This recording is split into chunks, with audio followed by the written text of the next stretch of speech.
So ayan mga kadrama-rama, alam ko pong inaabangan nyo po no, yung next na mangyayari po dito sa Abot Kamay ng Pangarap dahil sobrang nakaka-tense na nga po no, at saka nakaka-excite na nga din po yung pinapakita ni Director every episode dito sa Abot Kamay ng Pangarap.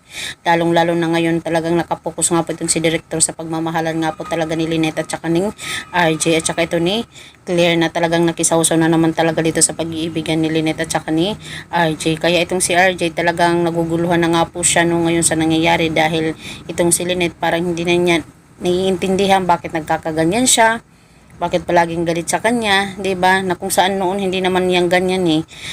Hindi ba manhid si si RJ na nung time na nalaman ni Lynette at nakita ni Lynette tsaka ni Annalyn na muntik na silang maghalikan ay talagang nagsiselos nga po talaga ito ng sobra itong si Lynette na grabe yung iyak niya na kung saan talagang binuking pa siya talaga ni Moira doon sa kanyang likod ha. Ito talaga si Moira. So, ngayon mga kadrama, alam naman po natin na itong si Lynette ay grabe nga po talaga yung kanyang iyak. Hindi siya maintindihan ni RJ. So, yung mangyayari ngayon mga kadrama ay talagang sasabihin ni Lynette dito kay RJ na tinatanong mo ako bakit ako nagkakaganito. Dahil sa'yo RJ kasi mahal pa rin kita. Kaya nagsiselos ako sa inyo ni Claire. Hindi ko matanggap na nagdesisyong kakaagad-agad na maging kayo ni Claire. At dahil dito sa pilitang pagsasalita ni Lynette dito kay RJ dahil sa kanyang galit, dahil sa kanyang nararamdaman, hindi niya napigilan yung sarili niya. Hindi maganda nga yun mga kadrama no, para malaman talaga ni RJ na mahal pa rin talaga siya ni Lynette para makapagdesisyon siya. Hindi pa naman sila ikakasal ni Claire. Parang naging on lang naman po talaga sila. Parang natawa nga po ako mga kadrama sa kanilang relasyon kasi itong si Claire biglaan lang na sinabi na official na sila. Tapos nakita ko nung time na yun na si RJ wala namang sinabi. Tapos umuuna lang itong si RJ nung time na yun. Kakaloka.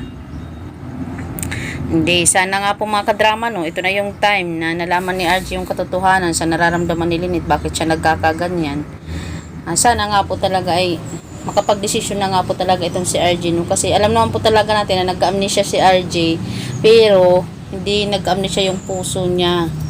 Si Lynette pa rin ang tinitibok ng puso niya or possible dahil sa pagka-amnesia niya na ganun-ganun na lang nang nangyari. Pero naalala niya itong si Claire.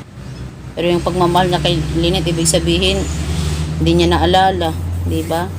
Sana nga po mga kadrama, excited din po talaga ako na magiging okay talaga si Lynette at saka ni RJ. Tsaka buong pamilya talaga sila nakasama itong si Annalyn dahil matagal na talagang inaasam-asam ni Annalyn na mabuo talaga yung kanyang pamilya. Hoping nga po mga kadrama no. So yun lang po mga kadrama, abang-abang na lang po tayo sa next na mangyayari po dito sa Abot Kamay ng Pangarap. Sana nga po talaga ay magkaayos na silang dalawa dahil ayoko naman talagang nakikitang nasasaktan itong si Lynette.